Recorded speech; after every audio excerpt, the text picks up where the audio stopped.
Hello, welcome. Give people a few minutes to join in here.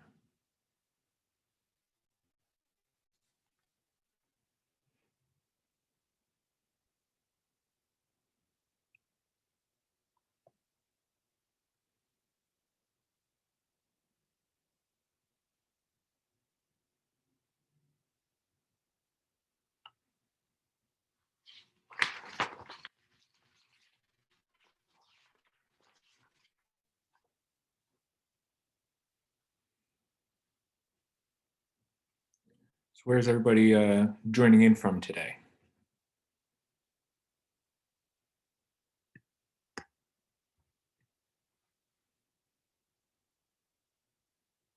You can feel free to shout it out or put it in the chat.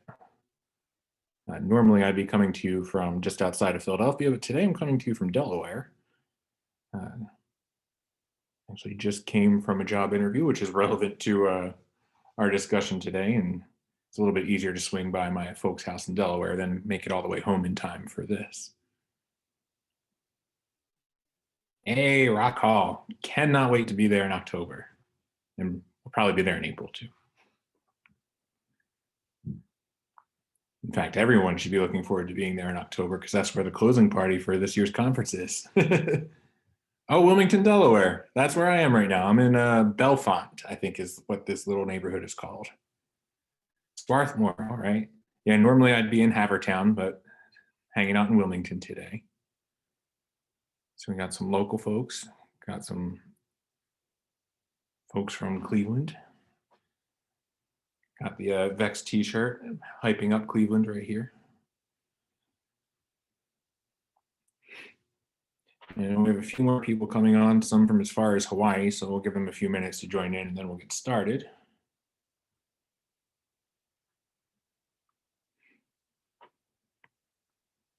Let's see, we'll give them like another 2 minutes.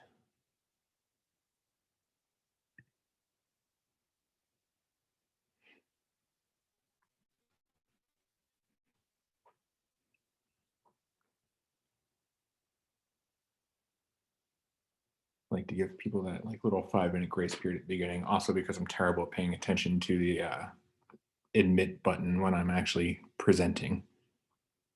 I'll do my best. So we have folks from Cleveland, Wilmington, Delaware, Swarthmore, Pennsylvania. Good mix today. The session we did when we did this last week on Thursday night, I think everybody but 2 people was from Longwood Gardens near here. So it's nice to have a little bit of variety today. And I will say before we jump in that there's going to be a few times where I ask for some examples or experiences you've had with either hiring, training, or recognition or development. So hoping we get a little bit of conversation today.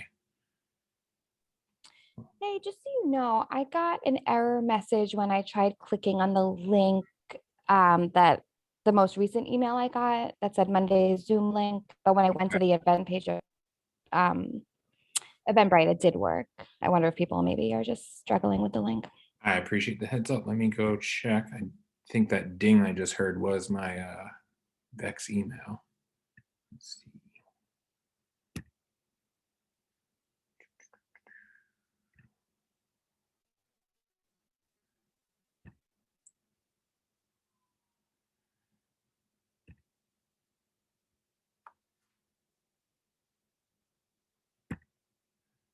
Stop sharing for a minute. I have way too many Chrome windows open.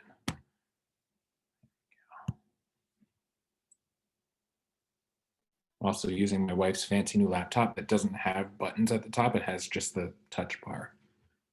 This is a fun adjustment. Oh yeah, there we go.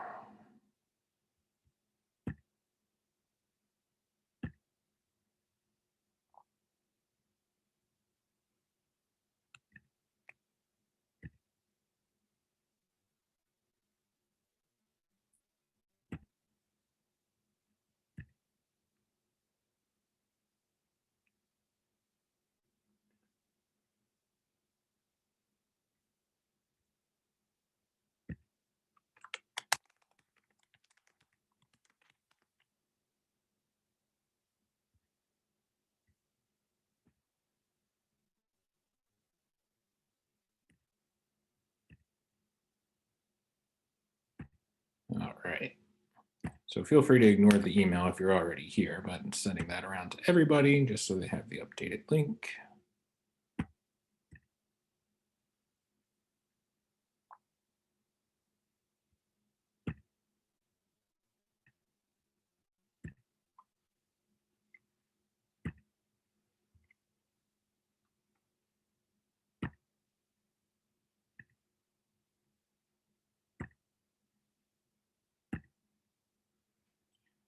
All right. So with that, I'll give people like another 2 minutes since there is something wrong with the link, and then we'll get started.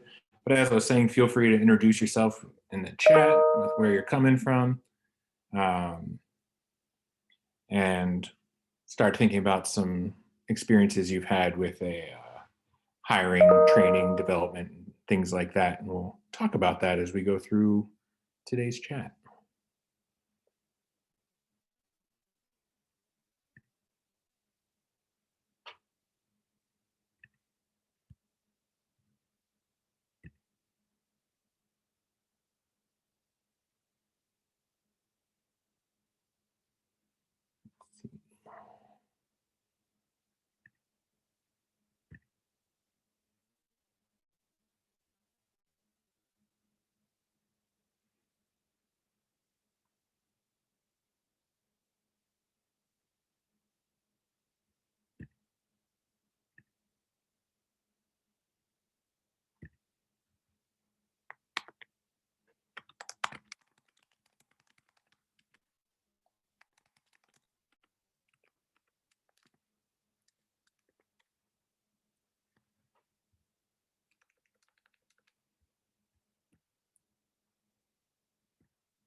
There we go.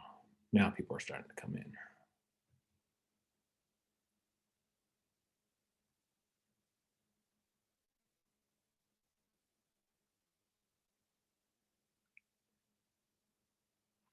All right. Sorry for the folks who had trouble with the link.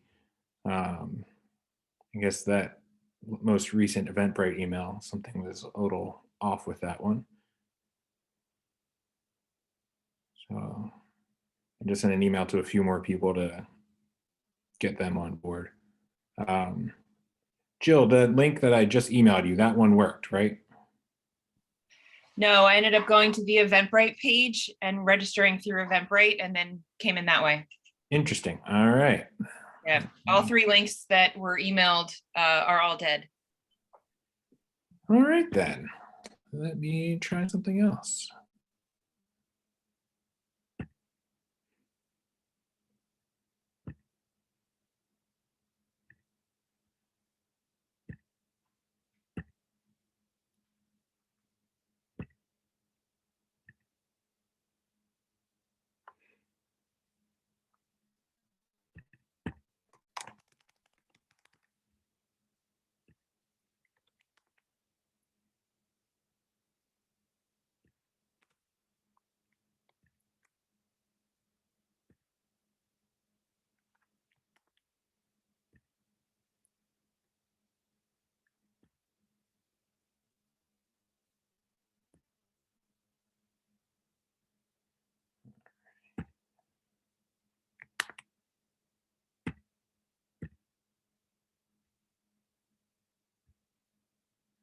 Okay, now everyone should have it because I copied it directly from the meeting here.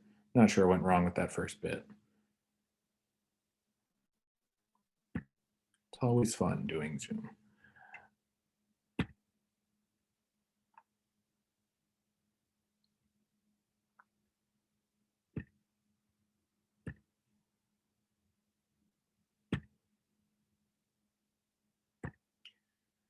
All right, so now as folks are coming in, again, keep introducing yourself, showing where you're coming from in the chat. We have people from Cleveland, Wilmington, Delaware, Swarthmore, just outside of Philly. Feel free to introduce yourself in the chat. At different points, we're gonna have a few opportunities to talk about some of your experiences with hiring, training, and development as we go through today.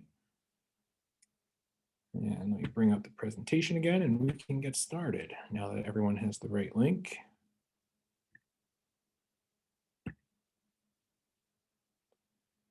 All right.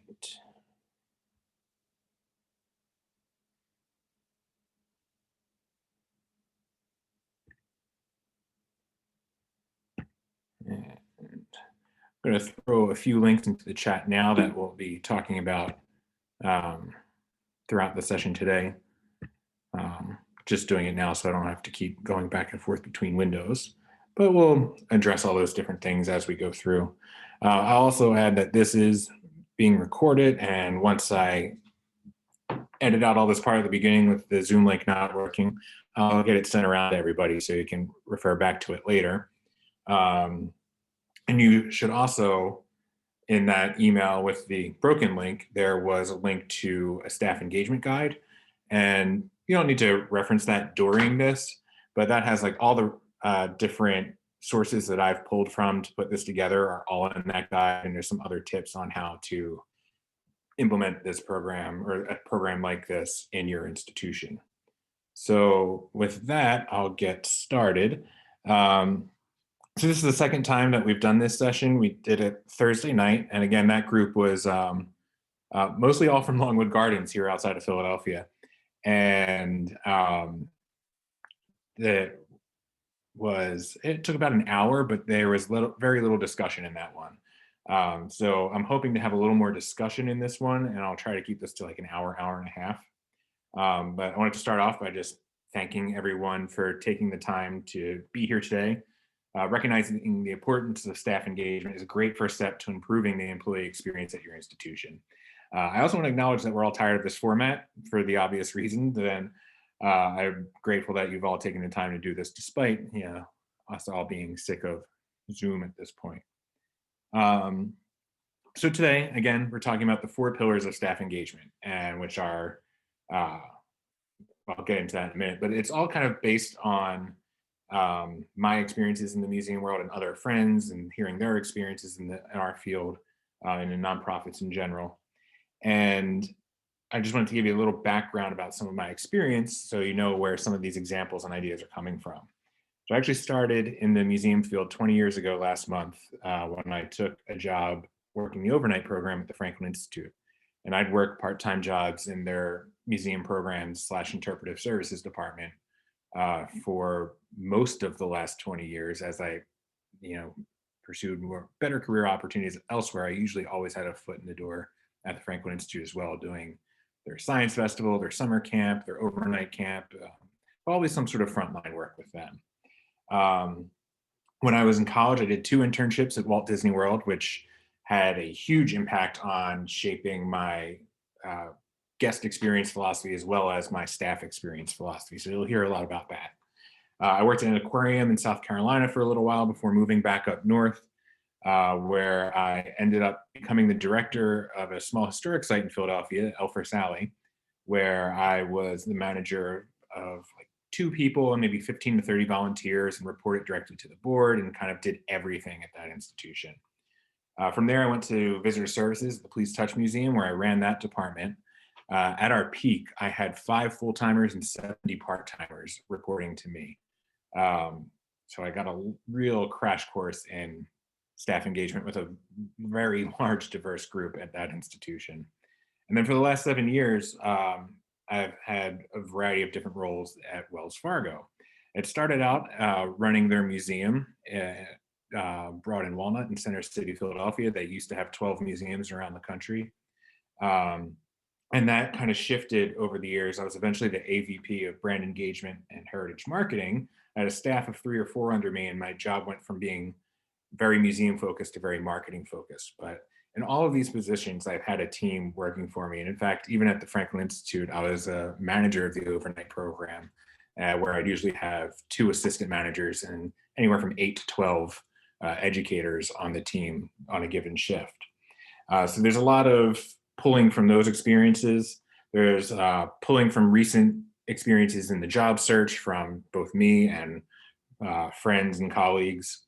And there's going to be a lot coming from my work with the Visitor Experience Group, and from even before that, my work with the Emerging Museum Professionals Group here in Philadelphia, and eventually the national group. So just a quick shout out, one of the links that's in the chat is a link to National EMP Network's Museum Workers Advocacy Day, which is Wednesday. They're doing a lot of work with that, a lot of good programs. There's information on how to unionize and there's all kinds of different stuff focused on advocating for the people who work in museums. So feel free to take a look at that. I just realized I've been saying all this and it didn't put my contact information up. So this is how you can reach me. I'm patrickwhitwer@gmail.com. On Twitter, it's @whitwering. I have a poorly organized website that's half blog, half portfolio, and never really has a guiding point to it. And then there's the information for VEX there, where our new website's vexgroup.org. Um, there's also a link to that in the chat for information about the 2022 Visitor Experience Conference, which I'll talk about later. But as some of you already saw, I'm rocking the VEX 22 t-shirt. We're very excited to be back in Cleveland be in Cleveland this year after trying to be there for 3 years. You can also find us on Twitter @VexGroup. Before I dive into the content of today's presentation, I want to reference that third link that's in there. It's for Fiesta Youth, which is an organization we became familiar with when we did the 2018 conference in San Antonio, Texas. This is a San Antonio organization that works specifically with LGBTQ youth. And I saw a lot of people in the wonderful world of museum Twitter looking for ways to help with Texas's latest hateful anti-trans law. And we had worked with this organization in the past when we donated. We had people give donations to get special little swag for their conference badges, and whatever we earned from that, we matched and donated it to Fiesta Youth because there was some other ridiculous bill attacking trans children in 2018. So they're a good group. They're specifically working with LGBTQ youth, and right there in their mission, you can see they provide a safe, non-judgmental, affirming place, which is needed now more than ever there. And I just wanted to throw that out there as an option in case somebody was looking for places to help. So with that, let's get into staff engagement. So what I'd like you to do is kind of think about some of the experiences you've had in your career. Think about how management has interacted with you as a prospective employee, as an employee, even as a former employee. Think about, of those interactions, what was effective, what wasn't, thinking about how you like to be treated. So I want to kind of just keep that front of mind as we're going through this, because as we get into each of the 4 sections, I'm going to ask for some examples. Now, whenever I talk about the staff engagement experience, I always share this one photo. And I took this photo when I worked at Please Touch Museum, which is a children's museum with an unfortunate name here in Philadelphia. And this is the front steps of the museum. This is what our morning meeting on that particular day. And we had giant slinky races down the steps, which you can see went over pretty well. And I try to do things like this in our morning meeting to get staff, like wake them up, first of all, get them going first thing in the morning, and get them in a playful mentality, because our mission there was all about learning through play. So I tried to integrate play into our morning meetings to just get that vibe going for the day. But the real reason I share this photo is because of the uniforms. Those of you who already know me know I am staunchly anti-polo shirt and really anti-business casual, which is why I advocate for everyone wearing t-shirts to the conference. But apart from that, this particular shirt we had a special name for. So the way that that department was structured is that I was the manager of the department. I reported directly to the VP of operations. I came into that role replacing a director and a manager. On my staff, I had about anywhere from 30 to 70 part-time frontline staff, depending on the time of year. And I had 5 full-timers under me, 2 of whom were floor supervisors. One was the school group supervisor who you see there at the bottom of the steps trying to push her slinky along, and another one who was in charge of birthday parties. Occasionally, there would be different events or special things happening at the museum where those of us who were on the supervisor and manager level, instead of rocking our business casual gear, would throw on the polo shirt and go out there and work alongside the staff. And one of the supervisors that worked there referred to it as the purple shirt of invisibility. Because when we would walk in our normal business attire, people from the back office staff would engage us in conversation, say hello, give us a nod, whatever the case may be. If we wore the purple shirt, we didn't even get eye contact. And that's just a very extreme example, but an example of how the divide between front of house and back of house can really split and negatively impact the people that work there. It's really important in all places that have front of house and back of house, but when we're talking about cultural institutions, we're all working towards one mission together, which I'll reference a lot today. It's important that we all know what the others are doing. We have an idea of how we're all contributing. And it's important that we all work together, no matter what our job title is, no matter where our office is, or even if we have an office.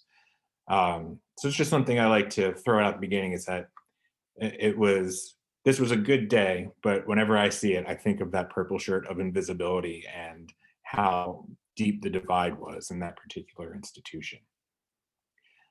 But what it all comes down to is today is engaging with staff and making sure your staff is feeling valued and engaged. And there's a quote I love sharing about that. And again, this is going back to my Disney roots. Bruce Jones from the Disney Institute says, "Our cast members are the ones making magic every day. If they weren't happy, it would be difficult to make our guests happy." And that's why the visitor experience group is focused on this. You cannot have a good visitor experience without having the solid foundation of an engaged, happy, and valued staff.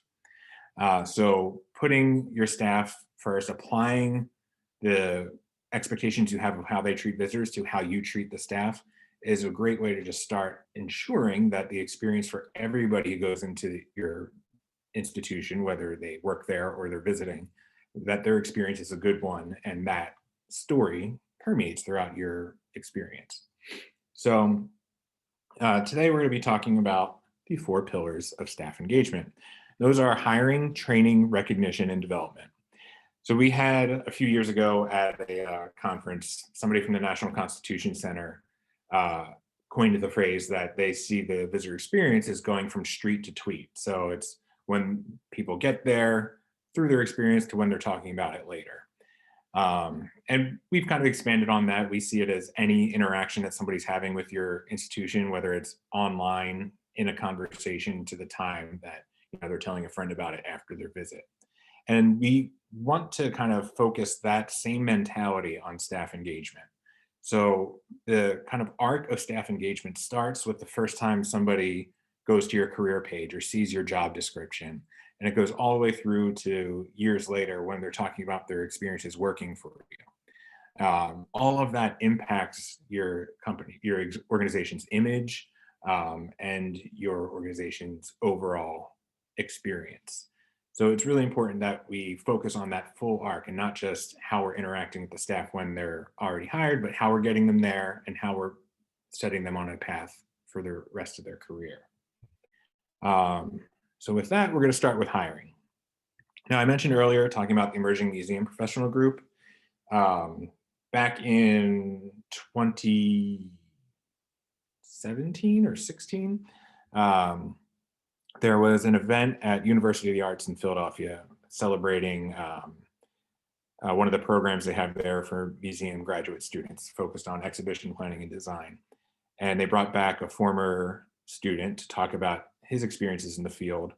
And he talks a lot about inequity in job posting and how a lot of the requirements we put into job posting and the way we post our jobs is a really big barrier, particularly to people who don't have the financial means to spend a lot of time and energy on looking for a job or can afford to work in some of the jobs that we have in the field.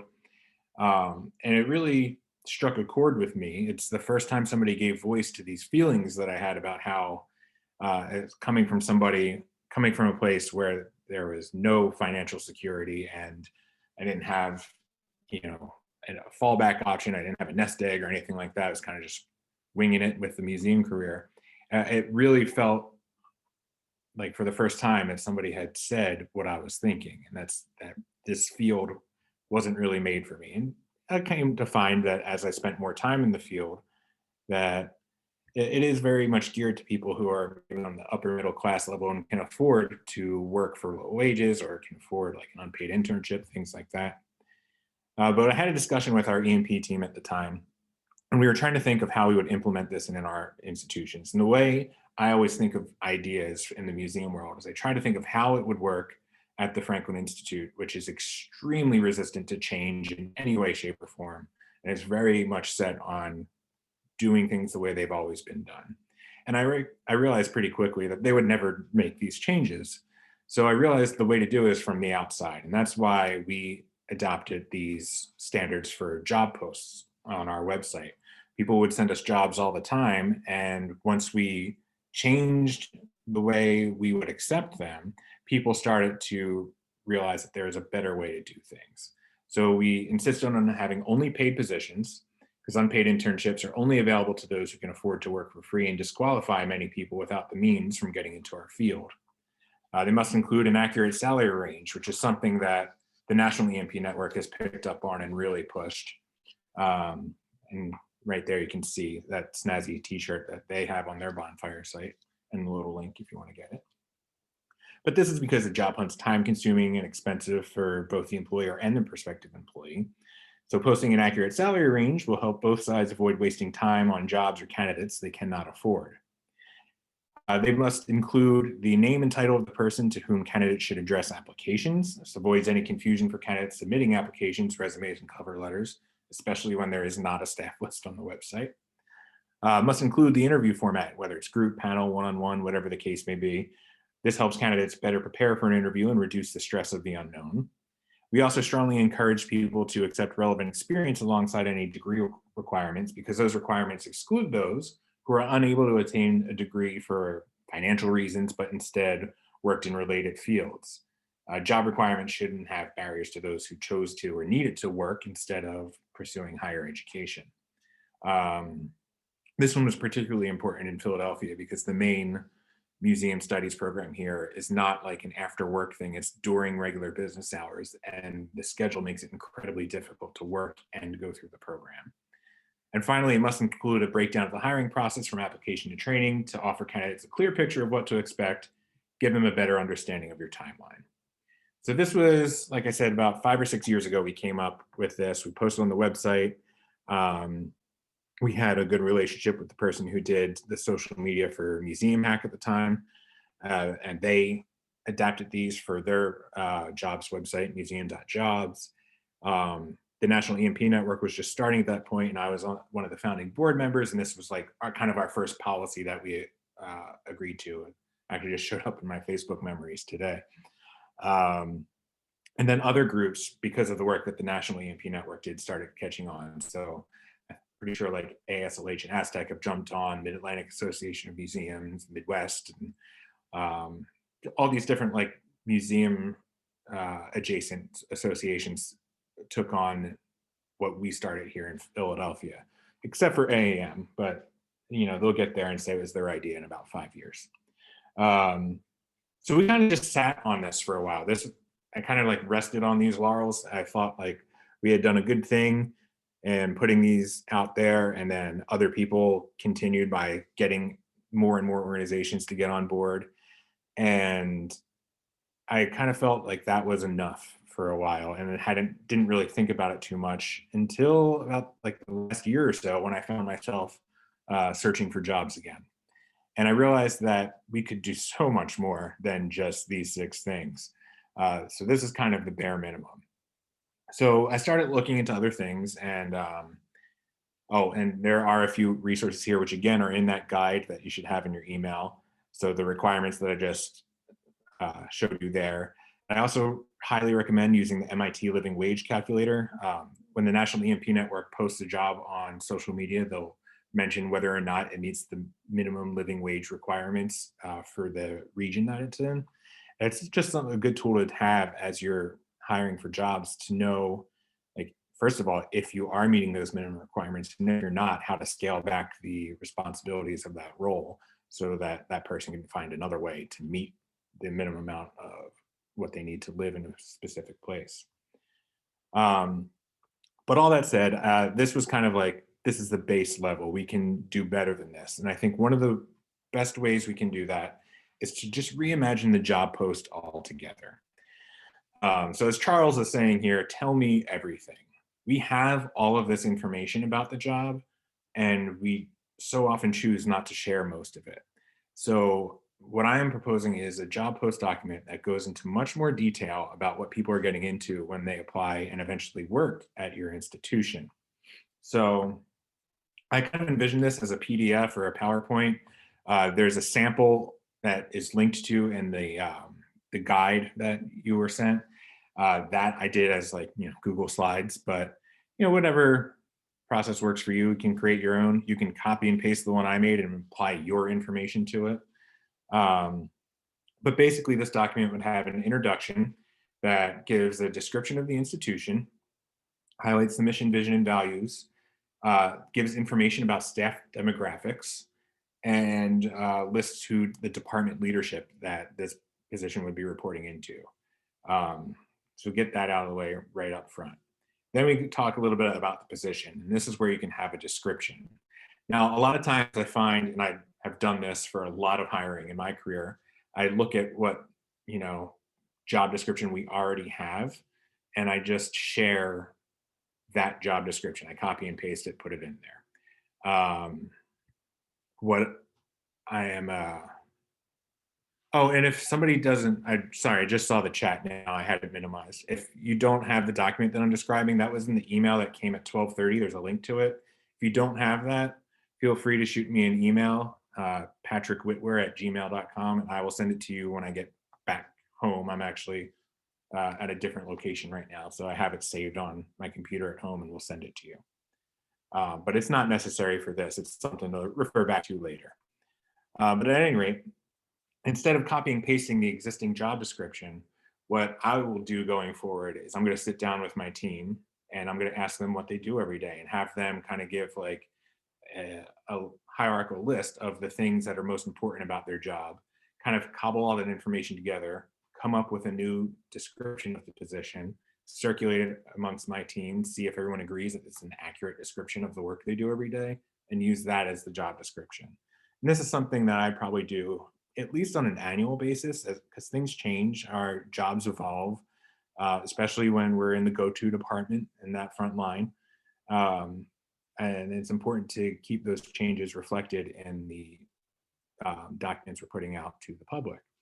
So have a description in there, have a starting pay rate, maybe compare it to what the living wage calculator says for your region. And then include also the top pay rate. So again, my experience is frontline. This is a visitor experience group. So if I have a frontline employee who started at $15 an hour 3 years ago, but it now is at $18 an hour, I'm going to put in the job description that yes, it starts at 15, but right now somebody who's been here for 3 years is now making 18. So they can see the trajectory of how raises happen, if they happen, at the organization. And then I would also put in positions that people in this role have moved on to. So one of my favorite things about being, a leader in this field is helping my team move on to their next thing, which I'll talk about a lot more later. But if you have somebody who's moved on to a full-time job in the institution, or even moved on to a job at another institution, mention that so it shows the career trajectory that comes from working in this position and specifically working for you. And include any benefits that the position comes with, medical, time off, family leave, any type of benefit you can think of. Include that in there. And then references. We always ask our applicants for references, but we should give them some references too. People talking about the organization, so some institutional references, leadership references, some former employees talking about what it's like to work for the people who are in charge of this position. Things just about the staff in general and how the culture is in the organization. And then from there, we talk about the hiring process. So you would put in there a timeline of the hiring process, how many interviews there are going to be, when the offer date is, when you hope to make an offer, and what the ideal start date is. Talk about the interview process and the interviews, give the full who, what, where, when, how of that. So who are the interviewers? Maybe provide a few of the basic sample questions so they can prepare for those ahead of time. And then, obviously there's other questions you'll ask that maybe you're asking for a little bit more based on what they've already said, or you just want more information, whatever the case may be, but giving them some questions ahead of time so they can prepare, and having some questions where you can see how they do on their feet. Talk about where it is, give them very clear and accurate directions. The first interview I had for an institution last week, they specifically told me where the museum was, which part of the parking lot to go to, where to go and then where to meet somebody and where, like, who to call when I got there. They made it very clear. When I came in, they showed me where the restrooms were and showed me where anything I might need would be, then gave me a tour of the space. Just making sure you're orienting them with the space that they're in. It also helps them maybe frame their answers a little bit if they know what the institution looks like, if they've never visited before. Um, Talk about when, the schedule, the amount of time you plan to spend on the interview, the amount of time that you'll leave for them to ask questions. And then explain how you're going to make a decision after this. Um, Again, this can help them cater their answers to specifically what you're looking for. Um, because, a lot of us have a wide variety of experience in this field. And if we know specifically what you're looking for when you're hiring, we can better talk to our experience and how it applies to that. And then from there, you want to put in a timeline for, what training will be for them. And again, we'll get to that in a little bit. Talk about some of the roles and responsibilities in the job description. If there's hybrid options, which again, a lot of us are in frontline work, there's not hybrid options for us. We're going to be on site. But if there is some way to have a hybrid option, put that in there. And maybe think of ways you can split front of house and back of house work. I always like to make sure my frontline team is working with other departments when there's an opportunity so they can add stuff to their resume and portfolio, get experience doing different things, and get a taste for what other people are doing to serve the mission of the organization. And then, of course, just have some contact information there so you can get permission from staff who either currently or previously worked in the position you're hiring for. They can reach out to that person and get a little bit of their insight onto it. And of course, the department leadership and the people we'll be talking to. So, with all that being said, does anybody have like an example of a really good hiring experience where they felt informed going through all this? I'm sure we all have stories about the opposite, but I'm curious to hear if anyone has had a really good experience with the hiring process where they felt like, oh, it's nice to know that, or, I wasn't expecting this much information. I actually recently had an experience where the hiring manager emailed all the candidates. I think her process was delayed on their end, and so informed everyone about this delay and was very upfront about timeline going forward and very transparent about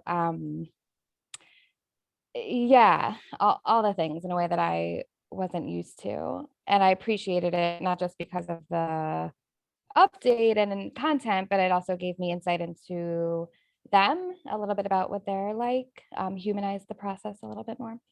Nice. That's good to hear. That's unusual, but good to hear. Yeah. Yeah, so many.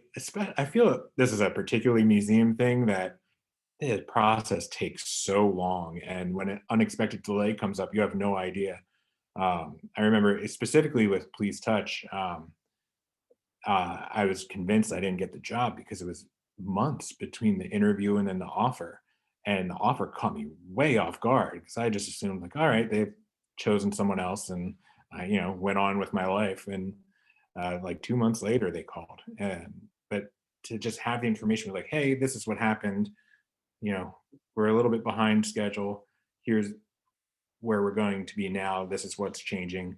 I think that's so important to have. And even if you put like the planned schedule into the job post document, to be able to communicate with the people that are applying and let them know, all right, things have changed a little bit. So we're going to push this back 1 week.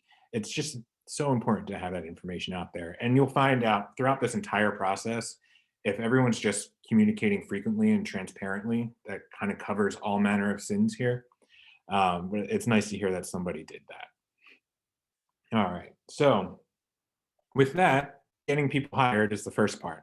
Then it's getting them trained.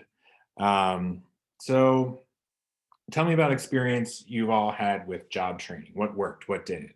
Have you had job training? I know when I first started in museums, there was a lot of training for the Camp-In program at the Franklin Institute. We got the programmatic training, so we learned all the different experiments we'd be doing with the public. We got training about museum policies and procedures. We got the what to do in a fire alarm. We got first aid training because for the overnight, there was no staff in the building except for us. So we had to know everything. And quite frankly, that's the last time I got training in a museum position. So does anybody have an experience with job training? Something that worked or even something that didn't? And you don't need to name institutions. This is Jenny Brown. I'm happy to say from Winnetou. We have recently upped our game with regard to training. I would say in the last year, we've done a much better job than we did when I was brought on. And so I wanted to note a couple of examples of things that we've brainstormed for onboarding our new hires right now. One thing that I really like is we have paired new hires with a mentor in a different division, because that brings a different perspective to the institution than what they might be getting in the vacuum of just their hiring division.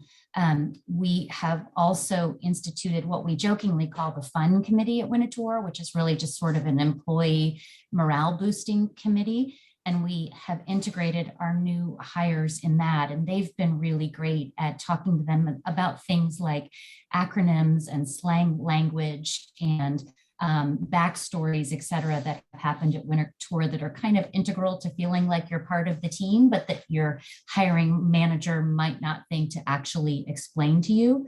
And then over the period of time that we were closed this winter in January and February, we did a series which we called Winnetou 101, which was sort of everything that we all feel like we should know about Winnetou after all these years, but we really probably don't admit that we don't know. And so it was kind of bringing it back to basics for all of us to talk about things like just that, various acronyms, language, what is our relationship to the Winnetou endowment, for example, things about DuPont family history, et cetera. So we're all sort of new to these, but they have been, I think, helpful, and I think we're moving in a better direction. That sounds great. In fact, the second half of that is going to be a lot of this portion of the talk, talking about training and refreshers. And I love the pairing with a mentor from a different department idea. That's fantastic. And I will be stealing that. That's a great idea. And that's just a great way to build rapport across teams. I really like that.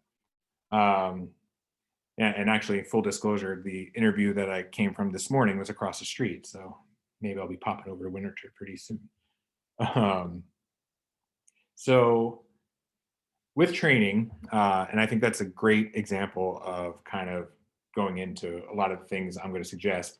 A lot of what I'm about to talk about comes from sort of the Disney model, which museums have been somewhat adapting in recent years. And in particular, the first day on the job at Walt Disney World. And for those who don't know, again, in the little guide that I sent you or will be sending you, there's a few links to talk a little bit more about that class. But what it essentially comes down to, it's called Traditions. On your first day at Disney World, you go in and you take this class. And it doesn't matter, what your job is, you're just going to be scheduled in the next available class.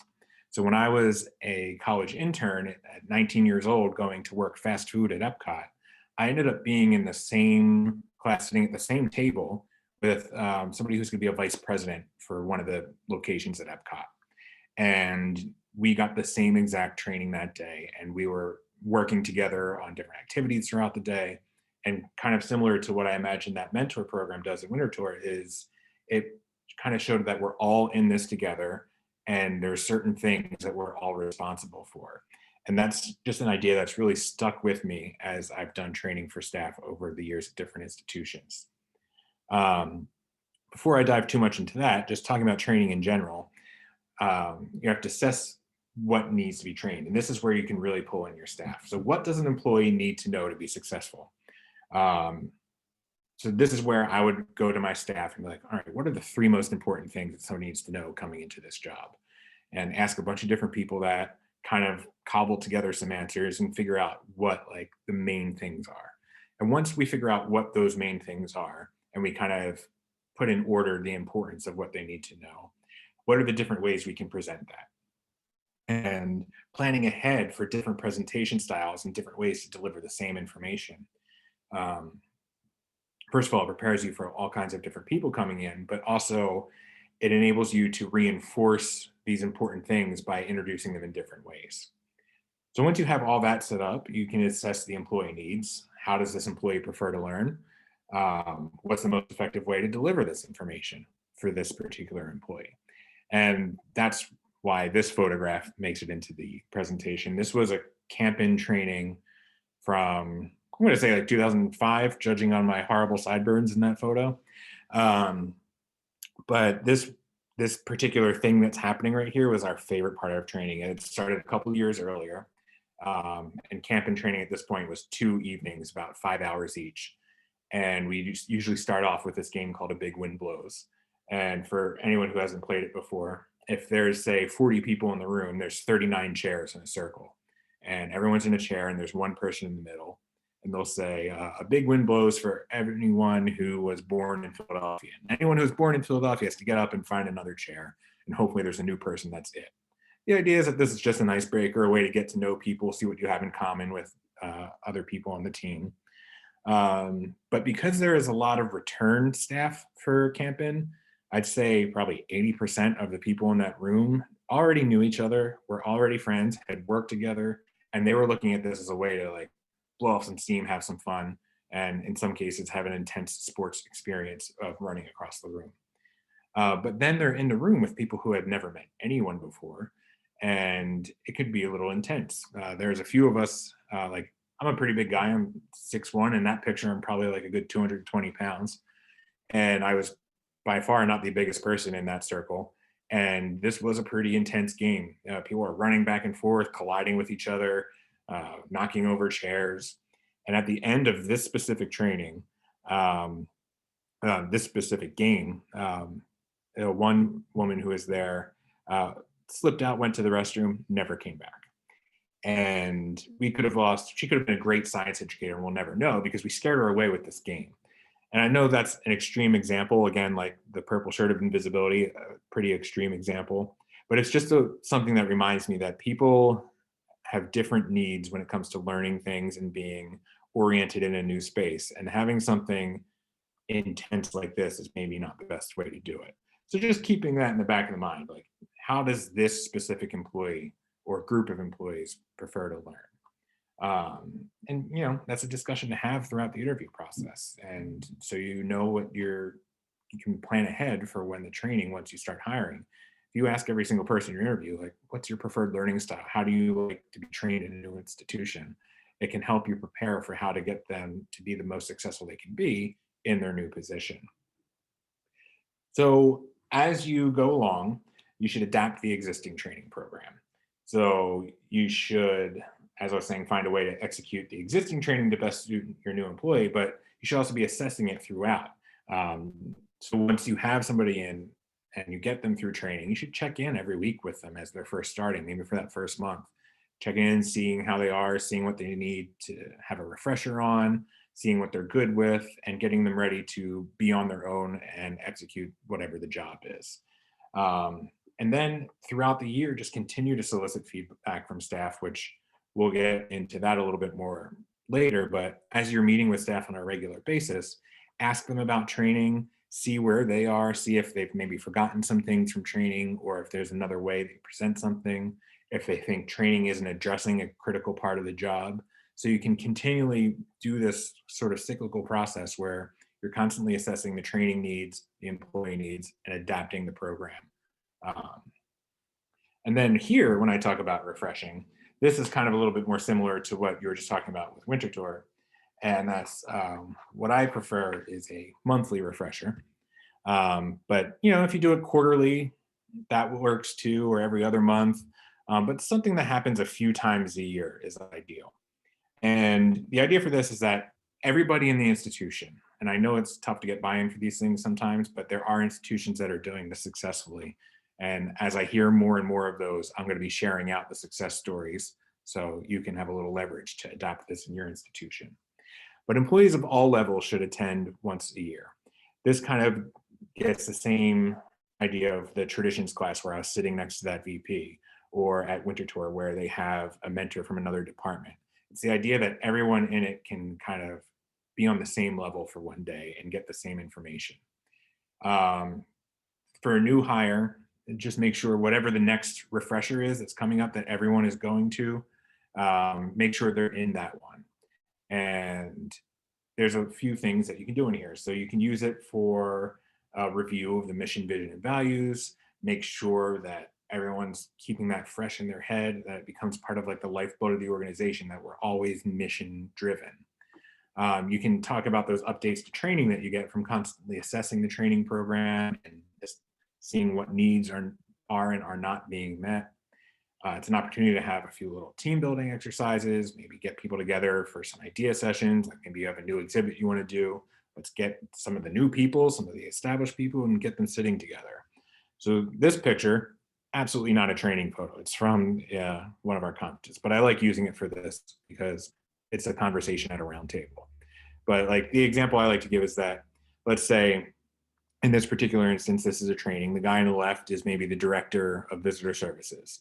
The guy to his or to our right, who's talking with his hands, maybe he is, an exhibit designer.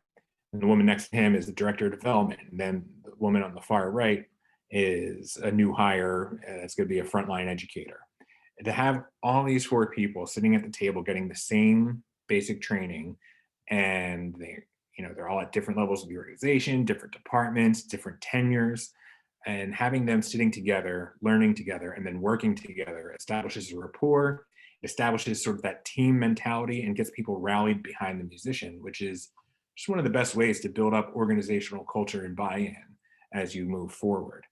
So just thinking about what that would be like at your institution to get people together and working like that on a somewhat regular basis.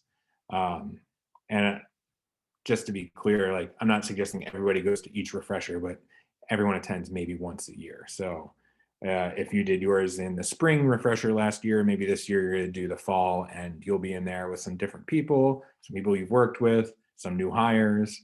And it's just a really good way, again, to get that team mentality, to get everyone rallied behind the mission. So with that, we're moving on to recognition. And I would love to hear a little bit about some of your experiences with recognition, whether it's a formal program or if it's just, a conversation with a supervisor or a coworker. Does anybody have any examples of some recognition that's kind of stuck with them in their career, something that worked well for you?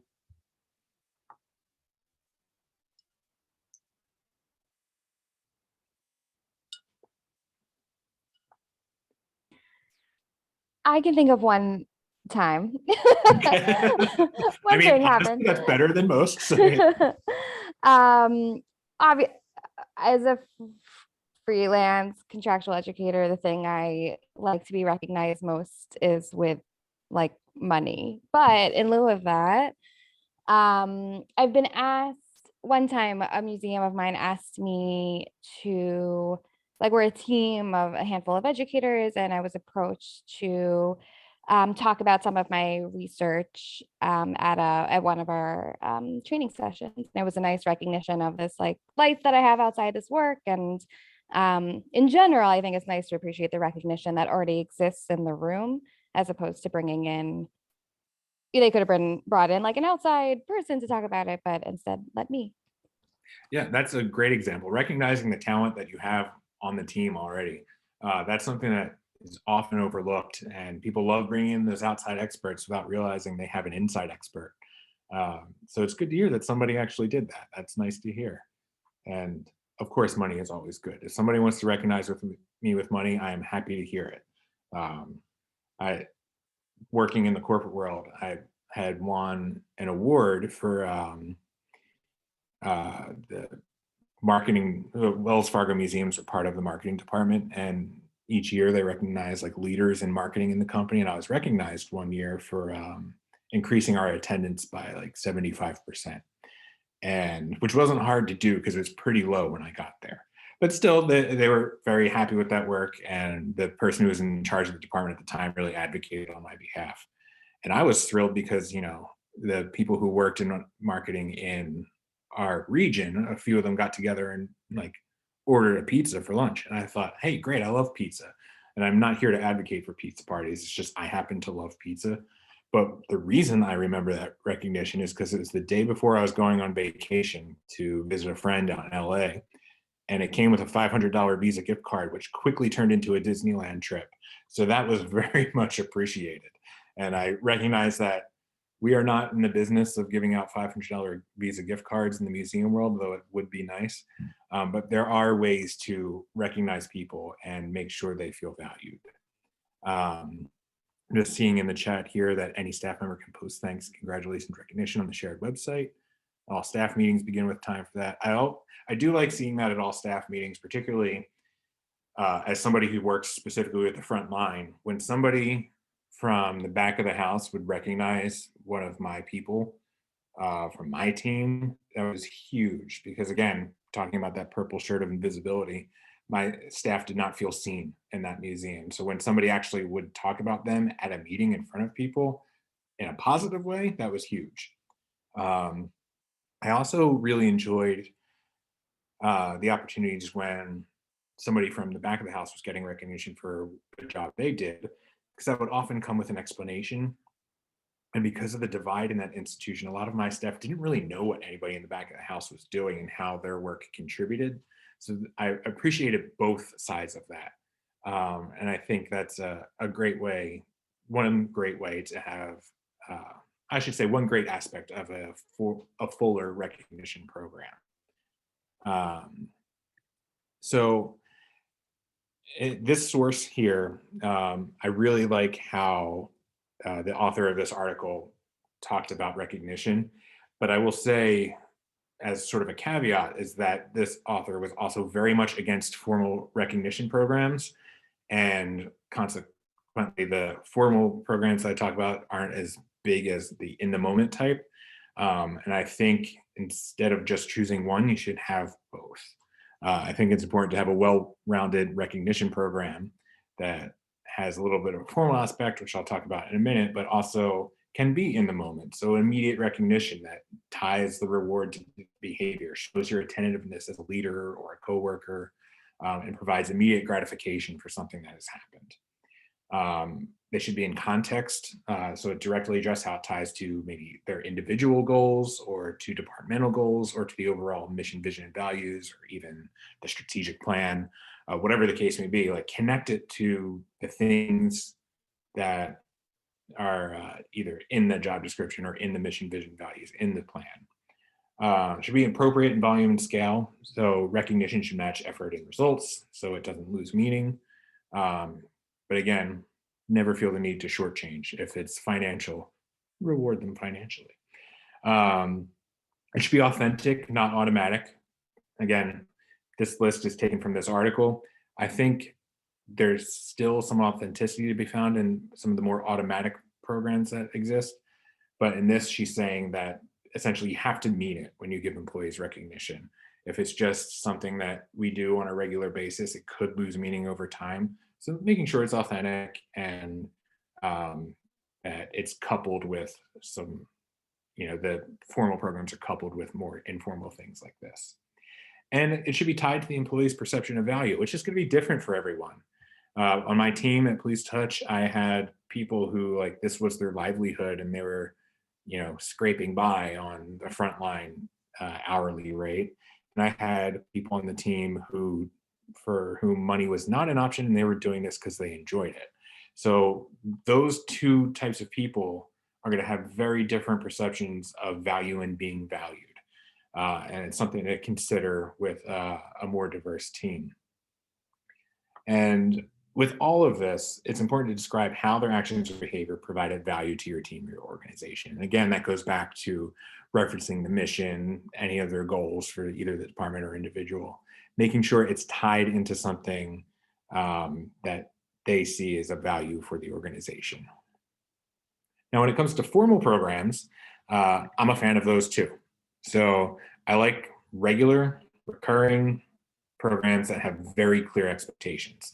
So if I'm going to establish a formal program, and then in that guide, there's several examples of different programs that are linked in there. But if I'm starting a formal program, I'm going to make it very clear of what it takes to be recognized in this program. And I'm going to make sure everything that is communicated in relation to the recognition program is tied to the mission, vision, and values of the organization, the goals of the organization, the specific team they're on and that individual themselves. And like making this clear, communicating this transparently is going to set more people up for success. It's not going to be some random thing. Because I know in some cases, before I started really advocating for the front line at Police Touch, when they would do those regular announcements in like morning meetings and things like that, it was never about the frontline staff, and it was always insular. Like the development department would recognize the development department, marketing team would recognize the marketing team, education would recognize the education team. I really pushed for some cross-departmental recognition. Again, trying to build that sort of like team aspect, getting everybody rallied around the mission together. And we saw some success with that, particularly with the education department started really recognizing the frontline team, which was nice. And whenever I could, I would recognize people from other teams to make sure my team knew what was going on, and to make sure, you know, people remember that we're all doing this together. We don't need to be siloed or separated. So with recognition, it's just, again, authenticity is key, tying it to very specific expectations that are mission-based and goal-based is key. So with that, let's move on to my favorite, which is development. And I don't mean fundraising here. So in talking about this, I think the best leaders in any field, any organization, are the ones who sort of focus their time and energy whenever possible into developing their team. So that's developing them as a group, bringing the team up as a whole, but also working with the individuals to make sure wherever they end up that they're going to be successful, and helping them get to where they want to be. So I couldn't really talk about great leaders without referencing one of the best there is, and that's Ted Lasso. And of course, Ted here saying, be curious, not judgmental, is something that I wish I had heard when I started at Police Touch.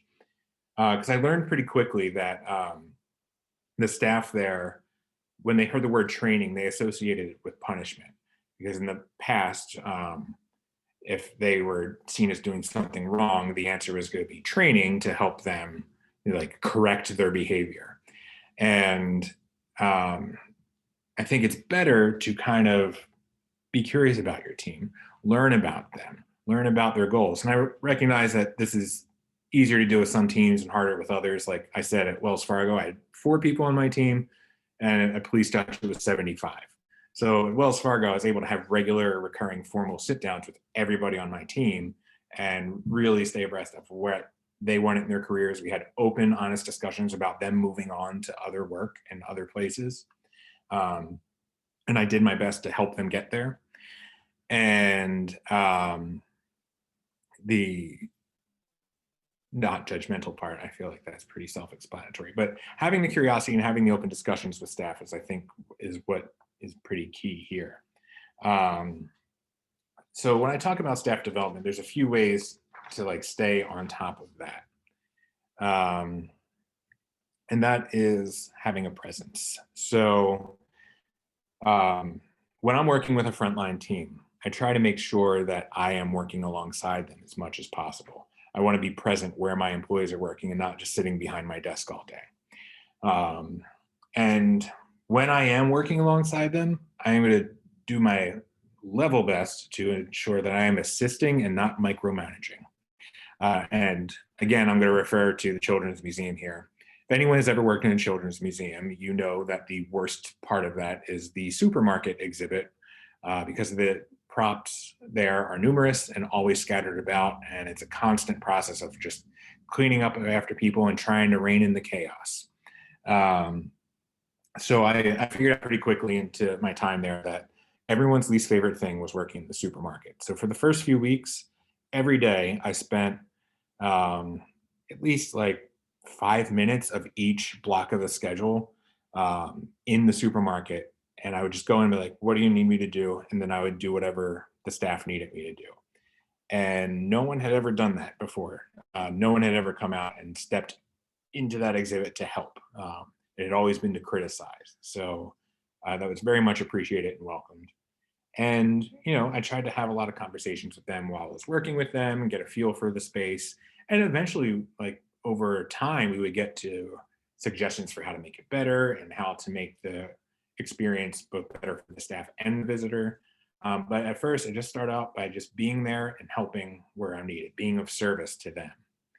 Um, I always try to make sure the frontline team is involved in decisions.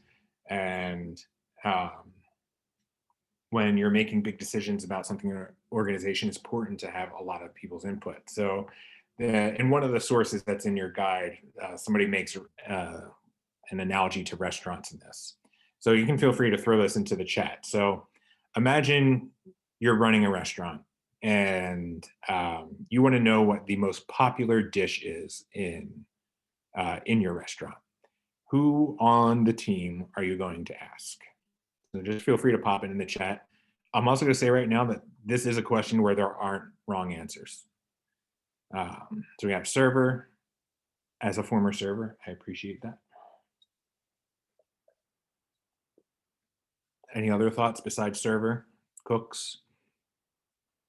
Yeah, a few levels of cooks here too. You have your sous chef and executive chef. You have the line cooks, the prep cooks. All of those opinions are good to get.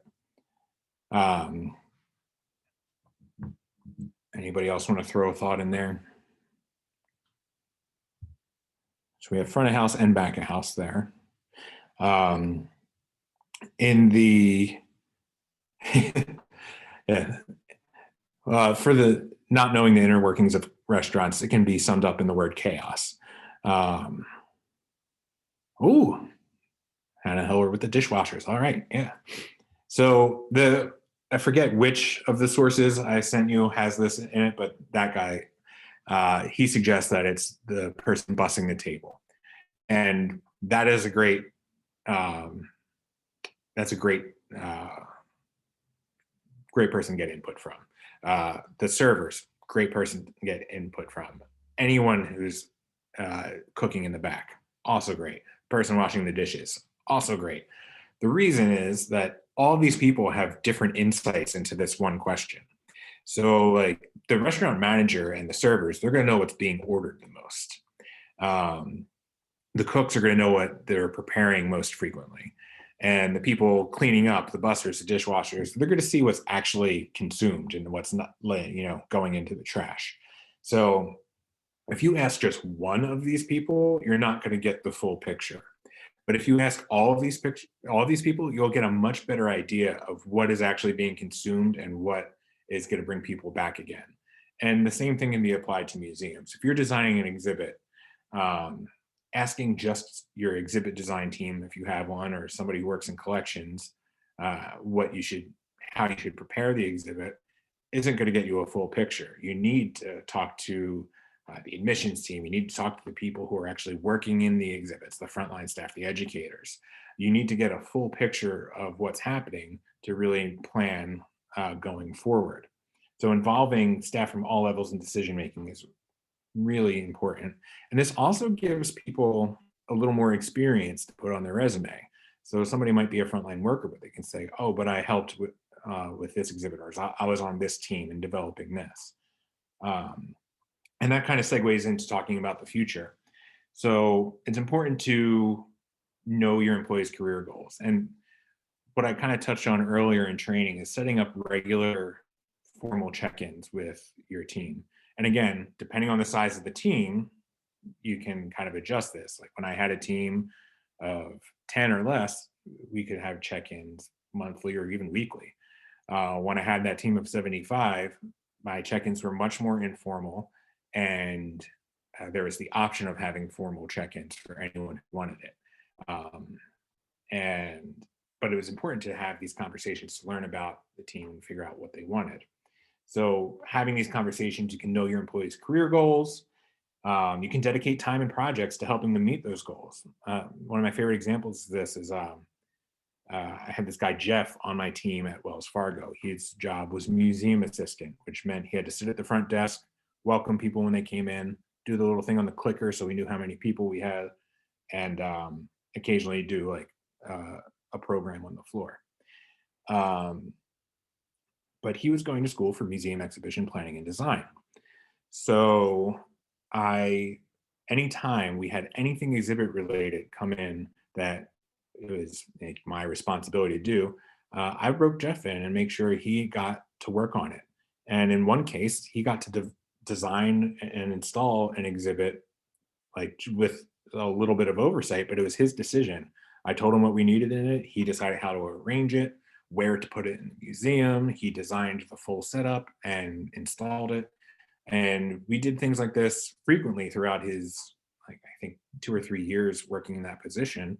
And so when he started looking for work in his chosen field after he got his degree, not only did he have the degree, but he had experience in a portfolio of actual tangible exhibits that he had designed and or installed. Um, he later went on to work at the Powerhouse in Sacramento, and they're moving to a new location. He was designing some of those exhibits before he moved on. He's doing something with Google now that I don't understand, but the fact that he was able to do all of this design work really helped build up his portfolio and his confidence as he was going and looking for work elsewhere. And there's another thing that you can do here in these discussions talking about the future, is establishing a transition program. And this is something that I just heard about recently as sort of like a formal thing. It's something I did with my team, particularly at Wells Fargo, because nobody wanted to work at Wells Fargo. And I knew that, and I didn't expect them to want to work there, and I didn't expect them to stay there. So I worked closely with every single person on my team in the first 6 years there. I ended up getting almost an entirely new team right before COVID, so we didn't get as much time to work together.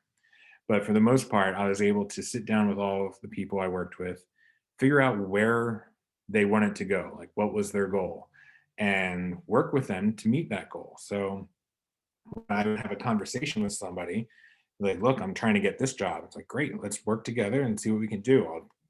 I'll go over, I'll review your resume. We can do a practice interview, whatever the case may be. But what I realized, what I didn't realize I was doing is establishing a transition program where we were preparing for their transition into a new position and somebody else to replace them.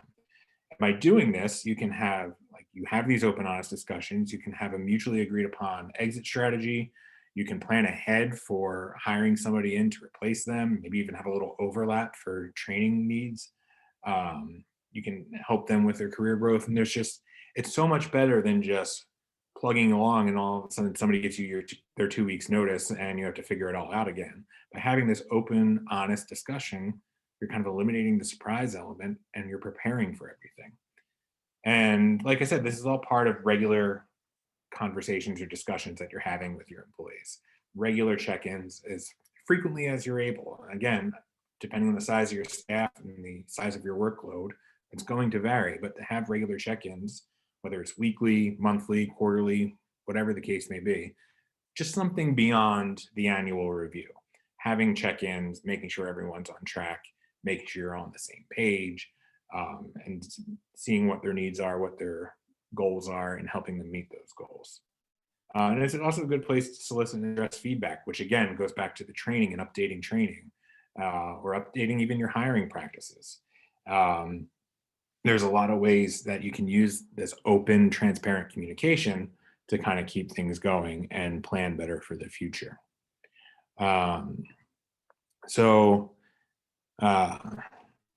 There's a lot of the resources I pulled from and doing this work over the years. And again, all of these and a few more are in the guide that I sent you. I should also give another shout out for the 2022 Visitor Experience Conference in Cleveland, October 12th through 14th. One of the links I shared in the chat at the beginning is the conference website, which has the link to submit a session proposal. We would love to have some of you chat about your experiences in session at VEX. And yeah, in Cleveland and your birthday, great. Yeah, we're gonna have a lot of fun there. The only other, for those who don't know, the conference is pay what you wish. And that includes the keynotes and the sessions. And those will all be held at the Cleveland Museum of Art on October 13th. And then there's a few like a la carte items or ticketed items that you can add to that. Usually you can attend this conference for under $300 or $400, depending on how many things we had. But the only other event that's scheduled right now is we have the closing party at the Rock and Roll Hall of Fame on Thursday night, the 13th. Very much looking forward to that. We've been planning it for 3 years and it's finally happening. But yeah, the link that I shared is for the conference page. It has the session proposal form, and there's also a guide for submitting a session proposal. To the question about the virtual option, I am going to figure something out. It'll be me creating this virtual option because we're just a small group of volunteers, but we will have something in place. I think at the room where the keynote will be and sort of the two main rooms we're using for sessions, they do have some sort of AV capability built in, and I'm supposed to have a meeting with them in the next month or so to figure out how we can maybe live cast some of the sessions for folks. Another option I've looked into is, or I'm considering, is I remember at ASLH a few years ago, they had their sessions and everything was in person, and they had select sessions where they'd have them do it again for a virtual audience. And that was a little bit more like, I think it was just audio, but I could maybe find a way to do that. Maybe have people do their session in person and then do a Zoom one. But I will figure out a way to have some form of hybrid option. Just haven't figured it out yet. If anyone has suggestions, very much open to that. But yeah, we're very much looking forward to this and hope to see a bunch of y'all there. And I'll throw my contact information up there again. Again, if you didn't get the guide or if any of the links didn't work, please just send me an email to that Gmail account right there, patrick@gmail. And when I get home later this afternoon, I will send out all the information that you need. So kind of to sum up everything here is that essentially all of this can be done by maintaining open, transparent, and frequent communication throughout the hiring, training, recognition, and development of an employee. There's no good reason to be deceptive or withhold information throughout the cycle of engagement. And those are bad habits that we're long overdue to break. And I wanted to just thank everyone again for taking some time to focus on staff engagement. I know it's not everyone's primary concern, and I'm glad to see that people are taking an interest in it. I would also add, speaking of submitting a session for VEX, that every ticket from this session and the one on Thursday, all of that money is going to our presenters. So is all of the income from our Snazzy Museum t-shirts, not just this one, every t-shirt we have. So if you want yourself another Duties as a Signed shirt or one of those things, know that all of the proceeds from that are going to our presenters. You know, it's important to pay people for their work. So thank you for supporting that fund today and for sharing this screen for the last hour or so. Like I said, you can reach me by email there or on Twitter. And if anybody has any questions, I am here and happy to answer them. Also, if you have any other experiences you'd like to share from either hiring, training, development, recognition, always interested in hearing that too.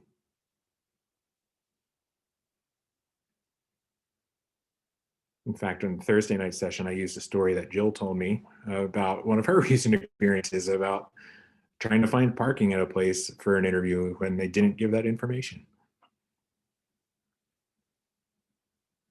Hey, it's Jill here. Yeah, Pat, I was thinking of both of those scenarios just while you were asking for feedback earlier.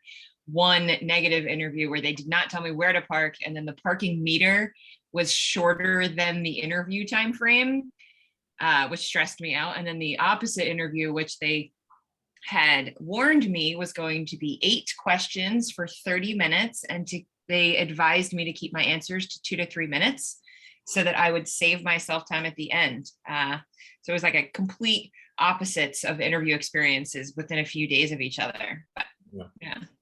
I should also add, I'm also an advocate for paying people for their time, particularly when you get to like a second interview.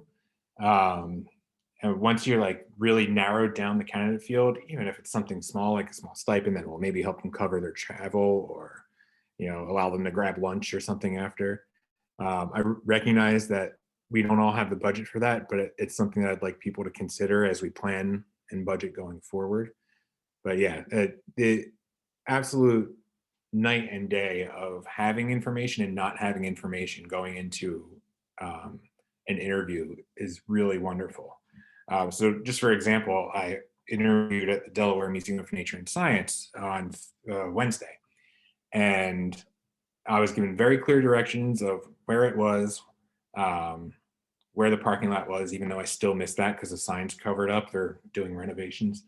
Um, but specifically like where to park. And then once I was brought in, I was oriented with the space, and they had like a glass of water there for me. And it was just, everything was kind of really nicely done. And just having that amount of information made such a huge amount of difference compared to the last interview I went on before that, where it was virtual, but got really no information, didn't even know exactly who would be on there, who I'd be talking to, um, and had no concept of what their timeline was or anything like that. So it's always nice to have that information. And again, what it all comes down to is being open, transparent, and frequent in your communications. Hey, Jill here. I think I'll add that two of my favorite interviews for my entire post-college career have been where the person interviewing me has surprised me and caught me off guard by offering me a cup of tea on a cold winter day. They were like, "It's really cold out. Would you like a cup of tea for the interview?" And I was so thrown off that I said no, but then she prepared herself a cup of tea. And I was like, "Oh, I should have a cup of tea because she is." And then the second interview was at a zoo, and they asked me if I wanted to go play with the ferrets while we did the interview. Again, so thrown off that I was like, wait, is this what's happening? I'm dressed in business slacks, but it was at a zoo. They wanted to see how I behaved around the animals, and making the interview less formal, they got my true side. We were able to chat instead of sitting at a desk with a barrier in between us. So both really good techniques that I'd like to model someday. Yeah, that's great. And it says a lot about the culture of the organization when they're taking the time to care for you as a prospective employee by offering tea. Like, that's shows that they already care about their staff to some degree, uh, and it really sets the tone for your entire experience with the organization. Which again, as part of the visitor experience group, we talk about how everything we do impacts the visitor experience, and hiring is part of that. You might have a lifelong visitor who, sends in a resume and gets ghosted and then maybe stops going to the organization. But if you take the time to show a little bit of care and a little bit of attention, and you're honest and open in your communication, that's still providing a positive experience with the organization. That's nice that they offer tea on a cold day. That's a good idea. And I love getting these little ideas too, to just add to the long list of things that I want to do next time I'm in the position to hire somebody. Any other questions or comments before we wrap up for the day?